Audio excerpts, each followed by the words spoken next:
All right, guys. Hi, everyone. We are live. Please share the video if you like what you're doing. Share the video with others. Let me take you behind the scene and see what we are doing, and then later on, I'm gonna take you to the conference inside. I'm gonna take you inside so that you see what is happening. Please, everyone, join. See what is happening and be part of it because we are doing something here.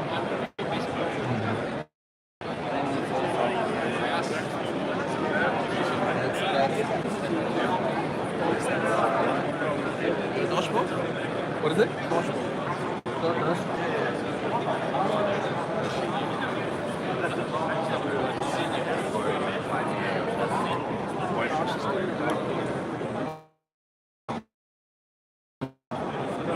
So that's it. So we are inside. Or things that are important for Falcon. So I think that's going to be happening also in the organizations that are being built today, because at the end of the day, we are not building anymore a company that is for profit. We are building ecosystems where we need also to be thinking about who are going to be the next leaders that are going to be able to build on top of the protocols that we build. So like instead of having companies that just focus on extracting value, we're going to have like layers of leaders that actually build value on top of the existing work that was done, which will have a compounding effect and should speed up like the adoption of blockchain in general.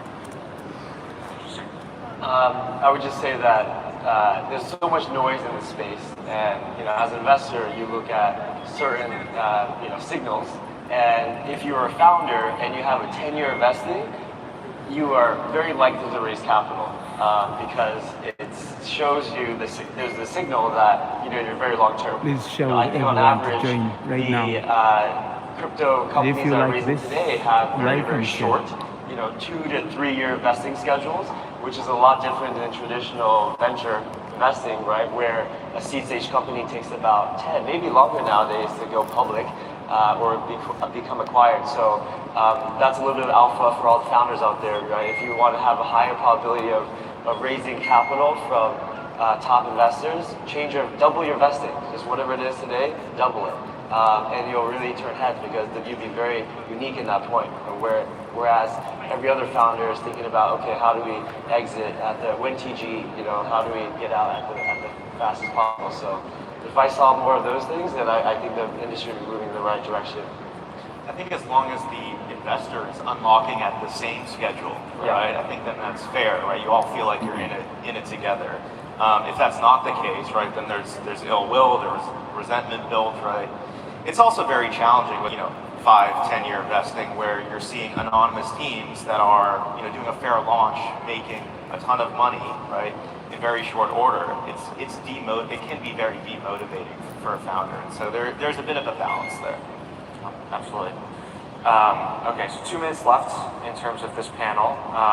Maybe we just kind of go around the horn.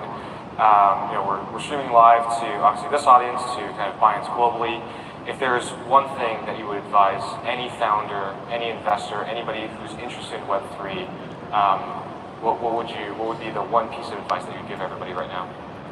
Yeah, I would say like forget anything you know about fundraising, because it's a completely different game now, and try to like think about new ways of doing fundraising in terms of like how to incentivize the team long term, how to like bring the right investors on board, how to work with those investors, because they are going to be the ones that are actually pushing your product to the community, and the ones actually like contributing daily.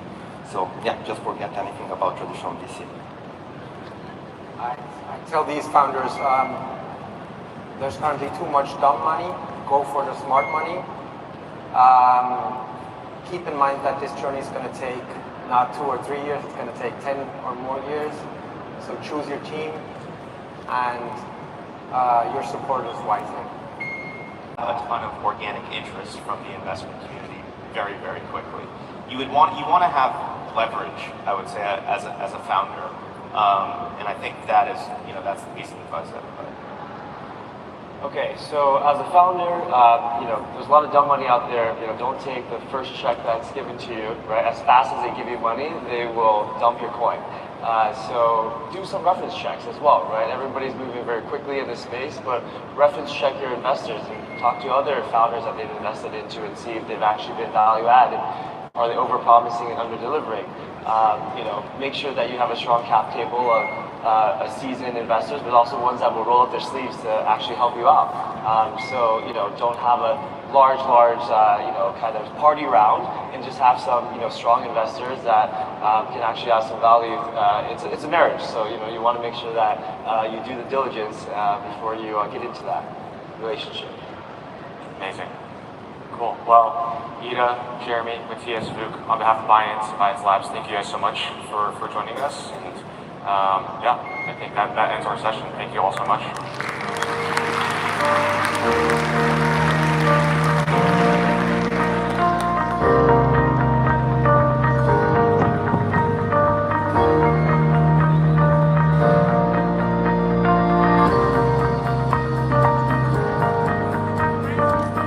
Thank you very much, Ken, and to the rest of the panel for taking us through the often tricky world of fundraising.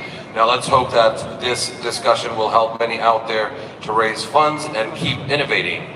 Now, as today, ladies and gentlemen, is going to be a bit of a shorter day, we will not be taking a lunch break. Instead, we're going to head into our last fireside chat.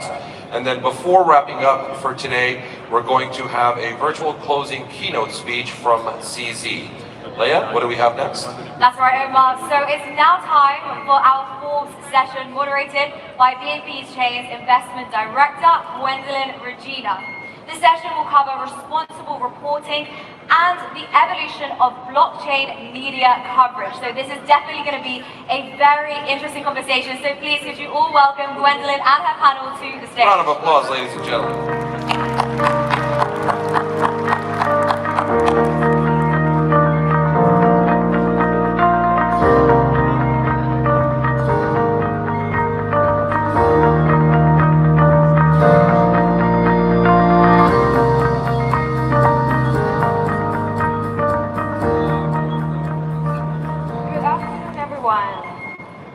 Last leg, right? Yeah, no, we've got to make this exciting. Exactly. So my name is Gwendolyn Regina. I head up investments at the BNB Chain Fund. And today, fireside chat with Taha of Forbes. Taha, why don't you give us a rundown of who you are, what you do at Forbes? Hi everybody, it's so good to be here. It's a fantastic event, and it's a pleasure to be able to meet with the Binance team and so many of you over here. As Gwen said, I'm Taha Ahmed. I lead corporate development, which includes our M&A investments. And then I also lead a corporate strategy for the firm, which includes strategic planning, as well as thinking about what's next for Forbes and what's next for media. And then finally, I also lead consumer growth, which includes all our subscription-based and recurring revenue businesses. And so I've been here at Forbes for 4 years almost, but feels like a long time. And with a large portfolio, right? Yes, absolutely. We're very busy with our upcoming IPO, and so there's a lot to do. And so for that, many of you would have read that Binance invested $200 million in your upcoming SPAC, right? So that's a big investment from Binance side of things. So today we really want to just get Taha's thoughts on the future of Forbes, future of Web3 media. We want to learn how Forbes has been, playing the game and charting the future. Yeah. Let's do it. Okay, so Forbes is classic. Yeah. Historical media, 104 years old. You've done a lot. Can you give us a bit of a history of Forbes and to the present? Yeah, no, certainly. So, just as a 60-second overview, Forbes is a 100-year-plus media company, a diversified media company, that I should say. We are on a mission to helping people achieve success.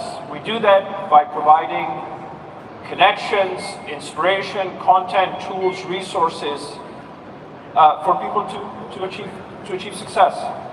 Now, our business, as if I can demystify it, if you will, a little bit, we have a media business, which is our traditional content business, which is Forbes.com, and our historically well-known magazine company, which has been there for the last 100+ years, although a very small piece of it now. So that's a media business, but then we also have our brand extensions business, which is taking the Forbes name and going into non-media businesses, which is our events business, our financial services business, we have an education business, we have a real estate business that Forbes is part of.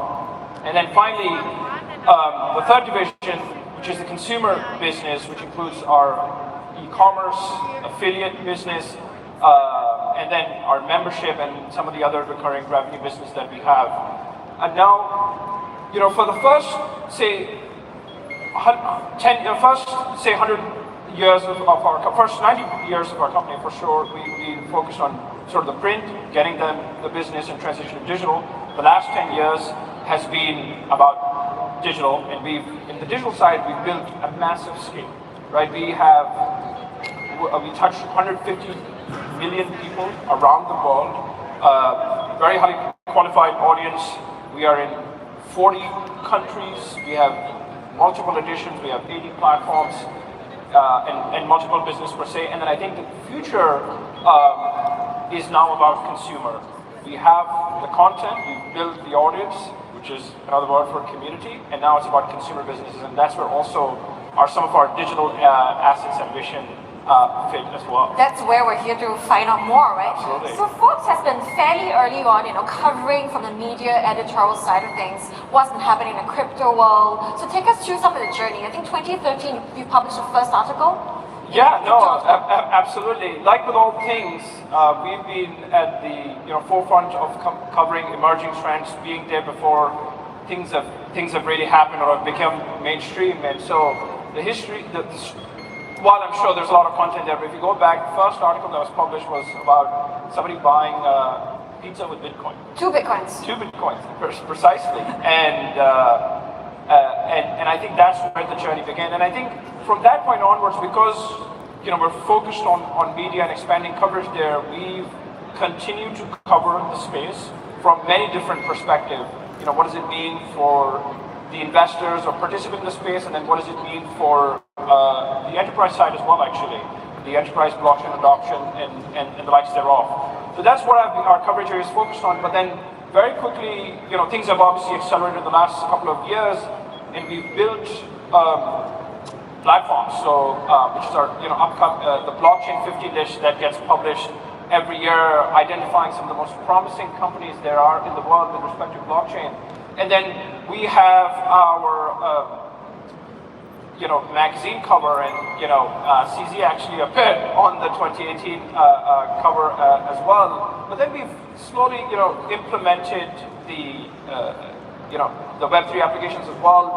We've experimented paying for subscriptions or ad-light experiences by accepting crypto.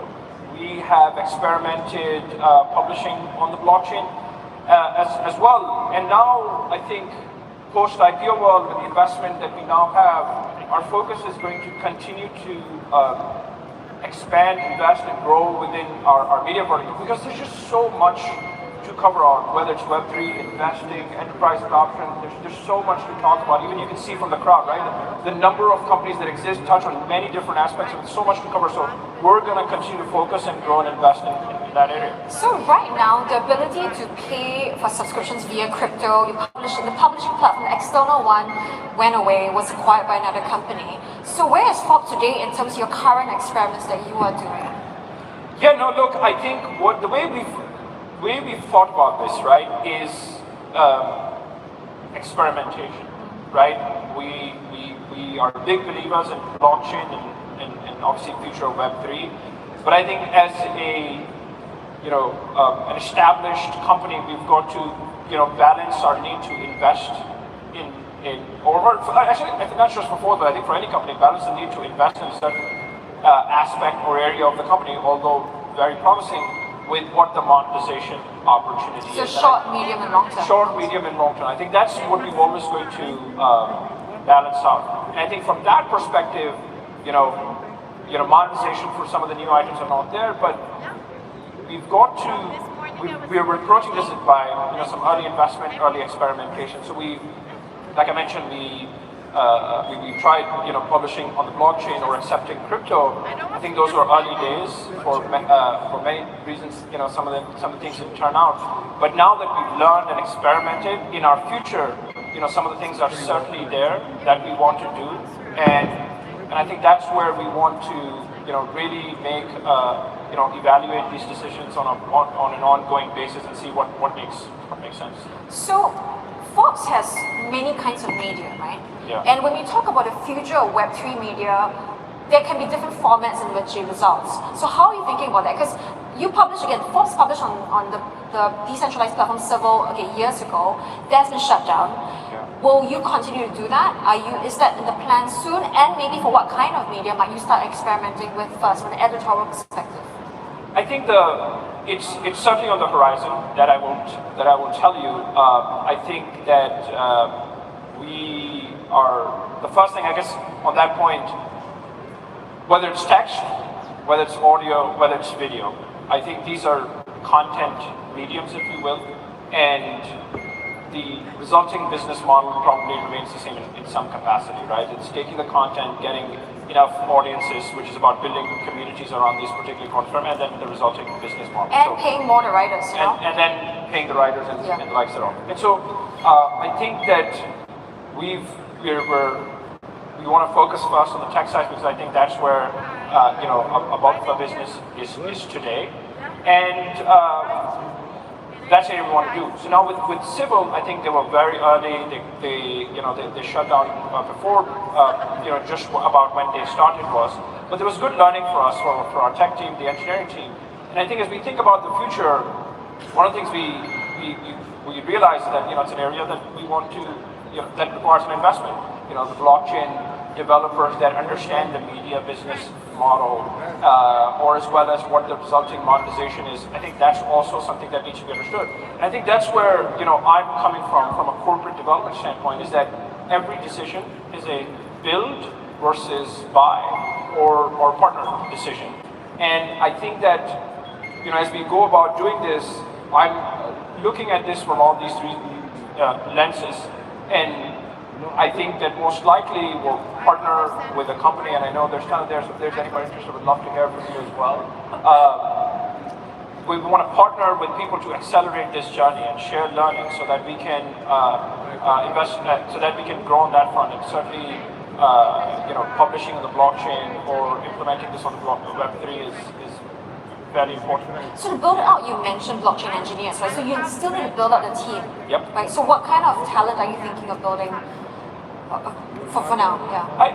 I think that it remains to be seen what aspect of what type of developers are going to focus on the media side. Does it really matter or whatnot? And I think that's where some of our strategic partners could be very helpful, right? Like so, I think this is something that we want to do, and I think somebody like a Binance, who we can certainly partner with, because given your blockchain expertise, can help accelerate that journey much more faster. So when you look at then the future right now, what most excites you about Web3 media? So you mentioned a lot of things, right? And the balancing between business models, short, medium, long term. There's so many things to do. What excites you, like you, Taha?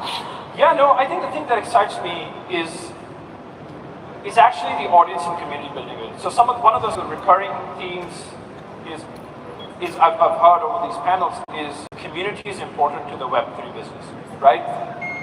Media companies are really good in building communities and audience.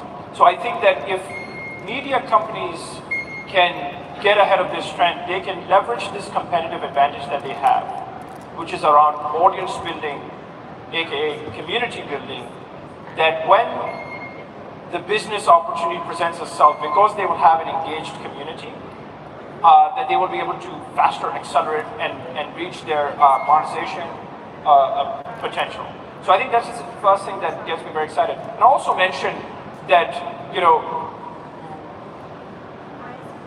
the opportunity is big, needless to say, right? Like I think like some of the people from the Binance side earlier mentioned that you're on a goal to reach the next billion users, right? Forbes is in the digital asset space. The position we've taken is that we are a digital assets ecosystem enabler, right? And so we want to be the company or the or media company or just a brand in general that is going to help accelerate this journey. And so as we do that, I think we're